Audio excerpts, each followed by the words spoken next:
Carolina Ramirez vivait dans une petite ville de la banlieue, une ville à l'apparence paisible, avec ses arbres bien taillés, ses trottoirs impeccables et ses maisons aux clôtures blanches. Mais derrière cette tranquillité de façade, les fissures étaient nombreuses. Depuis plusieurs années, les habitants noirs et latino-américains de la commune dénonçaient un traitement discriminatoire de la part des forces de l'ordre. Des contrôles d'identité abusifs, des arrestations injustifiées, des regards soupçonneux dès qu'un visage ne cadrait pas avec l'image attendue de la respectabilité locale. Le silence de la mairie, l'inaction des instances de contrôle et le mutisme complice de la majorité blanche de la ville avaient lentement transformé cette bourgade en un théâtre d'injustice larvée. Carolina, 55 ans, en était témoin depuis longtemps. Elle avait vu ses voisins humiliés, ses amis épiés, ses neveux harcelés pour un simple oubli de clignotant. Mais elle avait aussi élevé ses 2 enfants avec la certitude que la dignité, la patience et la droiture finiraient par triompher. Son fils aîné, Raphaël, en était la preuve vivante. Devenu capitaine de police, il avait su gagner le respect de ses pairs tout en restant fidèle à ses valeurs. Carolina était fière de lui, même si elle portait en secret l'inquiétude que le système finirait un jour par l'user, lui aussi. Ce matin-là, Carolina sortait de chez elle avec l'intention banale d'aller acheter du pain et du lait. Il faisait frais. Un léger brouillard flânait encore entre les maisons. Elle avait mis sa robe préférée, bleu nuit, avec une écharpe crème et son manteau de laine noire qui lui avait été offert par sa fille. Dans la rue, le silence n'était rompu que par le chant des oiseaux et le bruissement des feuilles d'automne. Elle avançait paisiblement, saluant au passage Madame Delorme, une voisine âgée qui promenait son chien. C'est alors qu'elle vit, à une centaine de mètres, une voiture de patrouille garée en biais sur le trottoir. 2 jeunes agents discutaient à côté. L'un d'eux, l'agent Thomas Dupont, se redressa en la voyant. Il fronça légèrement les sourcils, échangea un bref regard avec son collègue, puis s'approcha d'un pas rapide, presque mécanique, comme mu par un réflexe. « Excusez-moi, madame, vous devez vous arrêter ici.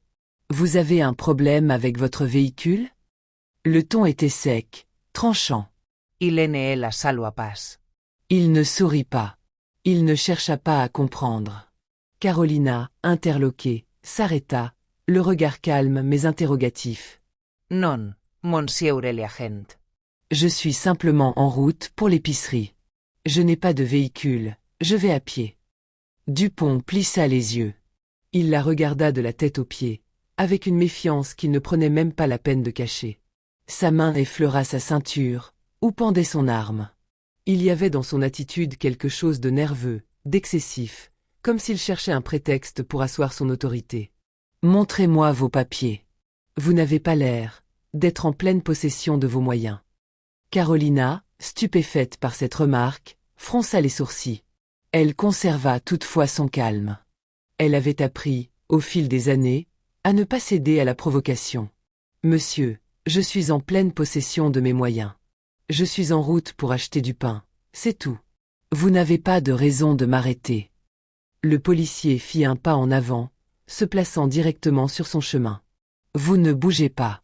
Je vais vérifier vos papiers. » Carolina soupira. Elle sentait l'absurde monter, lentement, mais inexorablement. Elle ouvrit son sac et en sortit son portefeuille. Elle lui tendit ses papiers avec calme. Son regard restait droit, sans peur, mais chargé d'une tristesse discrète, celle de devoir encore une fois prouver qu'elle avait le droit d'exister là où elle se trouvait. Dupont prit les papiers sans même les regarder. Il semblait plus préoccupé par l'idée de dominer la situation que par celle de faire respecter la loi. « Vous êtes bien nerveuse pour quelqu'un qui dit n'avoir rien à cacher, » lança-t-il, sarcastique. Carolina le fixa longuement, puis dit d'une voix ferme, « Ce n'est pas moi qui suis nerveuse, monsieur. C'est vous qui semblez chercher un problème là où il n'y en a pas. » Ce fut la goutte de trop pour Dupont. Son visage se durcit. Il saisit brusquement Carolina par le bras, serrant trop fort. « Ne me parlez pas sur ce ton.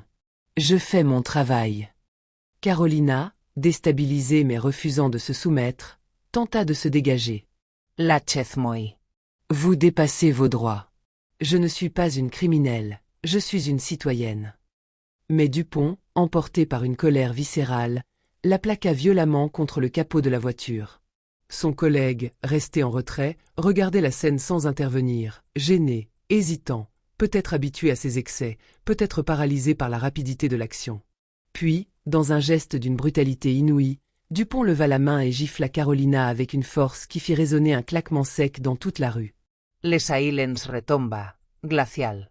Une fenêtre s'ouvrit au loin. Un passant, choqué, s'arrêta à l'angle du trottoir. Carolina resta figée. Son visage tourné, sa joue brûlante, les larmes au bord des yeux, mais pas une seule ne coula. Elle ne cria pas. Elle ne supplia pas. Elle se redressa lentement, les mains toujours visibles, et dit d'une voix tremblante mais ferme. « Vous venez de commettre une faute grave. Et vous ne savez même pas à quel point. » À ce moment-là, un bruit de moteur se fit entendre dans le calme tendu du quartier. Une voiture de service noir s'arrêta net à quelques mètres de la scène. Le capitaine Rafael Ramirez venait tout juste de terminer une réunion importante au quartier général. Son visage fatigué montrait les marques d'une nuit courte et d'une journée déjà longue. Il avait décidé de prendre un raccourci pour rentrer chez lui, sans se douter un instant que ce détour changerait tout. Ce qu'il découvrit en s'approchant le laissa figé, comme frappé de plein fouet par une réalité brutale. Il vit sa mère, la femme la plus forte et la plus digne qu'il ait jamais connue, plaquée contre une voiture de patrouille, ses cheveux en désordre, un filet de sang au coin des lèvres, les yeux brillants de larmes, mais debout. Elle ne criait pas. Elle ne suppliait pas. Elle se tenait droite, avec cette force silencieuse qu'il lui connaissait depuis l'enfance. Et face à elle, l'agent Thomas Dupont, le visage congestionné par une colère qui commençait déjà à céder la place à la panique. Raphaël n'eut pas besoin de poser de questions. Il comprit instantanément. Il sentit une rage glaciale l'envahir, une colère qu'il n'avait jamais ressentie à ce point, parce que cette fois, ce n'était pas une victime anonyme. C'était sa mère. Il bondit hors de son véhicule, la porte claqua violemment derrière lui. « Arrêtez immédiatement !» hurla-t-il, sa voix résonnant comme un coup de tonnerre. « Thomas, qu'est-ce que vous faites à ma mère ?» Dupont se retourna, blêmit. Il balbutia, pris de court. « C'est juste une vérification de routine, capitaine. » Elle n'avait pas ses papiers sur elle et... « Vous avez levé la main sur ma mère », gronda Raphaël en s'approchant lentement, les poings serrés, la mâchoire crispée. Vous l'avez plaquée contre une voiture comme une criminelle. Vous croyez qu'on appelle ça une vérification ? Carolina se redressa, légèrement chancelante, posant doucement une main sur l'épaule de son fils. Son regard apaisait sans diminuer la gravité de la scène. Raphaël. Ne fais pas de scandale, murmura-t-elle, sa voix douce mais ferme. Je vais bien. Mais Raphaël ne pouvait pas détourner les yeux. Il voyait la trace rouge sur la joue de sa mère, le tremblement dans ses doigts, et il entendait encore les mots de son père disparu. « Protège ta mère. » Toujours. Il se tourna de nouveau vers Dupont, désormais réduit au silence. « Vous venez de franchir une ligne irréversible, Thomas. Et vous allez en répondre. » Dans les heures qui suivirent, l'incident fut signalé. Des témoins dans le quartier confirmèrent ce qu'ils avaient vu. L'enregistrement de la caméra de la voiture de patrouille, que Dupont avait oublié de désactiver, apporta la preuve irréfutable de l'agression. Raphaël prit personnellement en charge le dossier. Il savait qu'il aurait dû se récuser, que l'affaire le concernait trop directement, mais il ne pouvait pas. Pas cette fois. Ce n'était pas seulement une question de justice. C'était une question de vérité. De honneur. De réparation. L'agent Dupont tenta de se justifier. Il parla de confusion, de stress, de malentendo. Mais personne n'était dupe. Même certains de ses collègues, habituellement silencieux face à ce genre de comportement, détournèrent les yeux, gênés. Il s'était attaqué à la mauvaise personne, pas parce qu'elle était la mère d'un capitaine, mais parce qu'en elle se reflétait toute une communauté blessée, humiliée trop souvent. Un soir, alors que le calme était retombé sur la maison familiale, Carolina s'assit avec son fils dans le salon. Elle tenait une tasse de thé entre ses mains, ses yeux perdus dans le vide pendant quelques secondes. Puis elle parla. « Raphaël. Je sais que tu veux me protéger. Mais ce n'est pas seulement moi qui l'a frappé aujourd'hui. Il a frappé toutes celles qu'on ne respecte pas parce qu'elles sont noires. Pauvres. Ou simplement femmes. Il doit y avoir des conséquences. Pas pour venger ce que j'ai subi, mais pour empêcher que ça se reproduise. C'est ce que j'ai toujours essayé de t'enseigner. » Raphaël baissa la tête, submergé par l'émotion. Il avait grandi dans l'ombre de cette femme. Elle lui avait appris la patience, la dignité, le courage. Et maintenant, c'était elle qui le rappelait à son devoir. Je comprends, maman. Et je te promets que justice sera faite. Pas en mon nom. En ton nom. En celui de toutes les femmes qu'on a réduites au silence. Car cette affaire n'était plus une simple affaire de police. Elle était devenue le symbole d'un combat plus large. Celui d'une ville qui ne pouvait plus se permettre de détourner le regard. Celui d'un capitaine de police prêt à mettre en péril sa propre carrière pour défendre ce qui était juste. Celui d'une mère, debout, digne, qui refusait de rester une victime parmi d'autres. Et dans le silence du salon, entre deux battements de cœur, un mouvement profond était déjà en marche. Après des semaines de pression publique, de mobilisation sur les réseaux sociaux et de manifestations devant le commissariat central, l'affaire prit une ampleur nationale. Des personnalités publiques, des avocats engagés et même d'anciens policiers dénoncèrent ouvertement les pratiques discriminatoires qui gangrenaient certaines institutions. Les témoignages accablants s'accumulèrent contre l'agent Dupont. D'autres citoyens, autrefois silencieux par peur ou désillusion, trouvèrent enfin le courage de raconter leurs propres expériences d'abus, dressant un portrait accablant de l'agent et, au-delà, d'un système tolérant trop souvent ce type de comportement. Sous la pression croissante, la préfecture n'eut d'autre choix que de prendre des mesures. Dupont fut d'abord suspendu temporairement, puis définitivement renvoyé des forces de l'ordre. Un communiqué officiel fut publié, évoquant des manquements graves à l'éthique policière et une conduite indigne d'un représentant de l'État. Pour beaucoup, c'était une première victoire symbolique, mais Carolina savait que cela ne suffisait pas. Carolina, bien qu'heureuse de cette issue, portait en elle les cicatrices invisibles de l'humiliation subie. Elle savait aussi que pour chaque Dupont écarté, il en restait des dizaines d'autres dans l'ombre. C'est pourquoi, quelques jours après l'annonce du renvoi de l'agent, elle décida de participer à une réunion communautaire organisée dans la salle municipale. Elle monta sur scène, droite, noble, le regard ferme et les mains posées calmement devant elle. « Je ne suis pas ici pour régler mes comptes, dit-elle d'une voix calme mais assurée. Je suis ici parce que ce qui m'est arrivé n'est pas un cas isolé. Ce n'est pas une exception.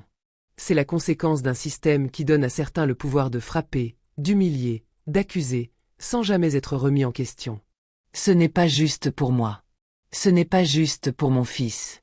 C'est pour toutes les personnes qui, chaque jour, subissent des injustices similaires sans voix pour les défendre. » Un silence profond envahit la salle, avant que les applaudissements ne résonnent, chaleureux, sincères. Carolina venait de dire tout haut ce que tant de familles n'avaient jamais pu exprimer. À cet instant, elle ne représentait pas seulement une mère blessée, mais une figure d'autorité morale, une conscience éveillée au cœur d'une communauté trop souvent bafouée. Son fils, le capitaine Rafael Ramirez, se tenait au fond de la salle, les bras croisés, les yeux embués de fierté. Cet épisode avait aussi été un tournant pour lui. Il avait vu le système de l'intérieur, il l'avait servi avec loyauté, et il en avait vu les fissures. Mais désormais, il était déterminé à être un artisan du changement. Il mit en place un programme interne de sensibilisation sur les biais raciaux et les abus de pouvoir, invitant des sociologues, des anciens détenus, des familles brisées par les bavures policières, à venir parler directement aux officiers. Il imposa des formations obligatoires, renouvelées chaque année. Il défendit avec acharnement l'idée que servir et protéger ne signifiait pas contrôler et dominer. Carolina Ramirez, elle, devint bien plus qu'un symbole. Elle fonda un collectif de mères ayant subi ou dont les enfants avaient subi des violences policières. Ensemble, elles organisèrent des cercles de parole, des actions de plaidoyer, et mirent en lumière les injustices restées dans l'ombre. Elle fut invitée dans des écoles, des universités, des émissions télévisées. Partout où elle parlait, elle éveillait les consciences. L'histoire de Carolina, bien qu'initiée par une tragédie personnelle, se transforma en une puissante victoire collective. Elle n'avait pas seulement obtenu justice pour elle-même, elle avait ouvert un chemin, une brèche dans le silence, un appel au réveil. Par son courage et sa dignité, elle devint une voix pour les sans-voix, une mémoire vivante, et une lumière pour les générations à venir. Et dans cette ville autrefois marquée par l'indifférence, son nom résonnait désormais avec respect et espoir. Carolina Ramirez n'avait pas simplement survécu à l'injustice, elle l'avait transformée en levier de changement.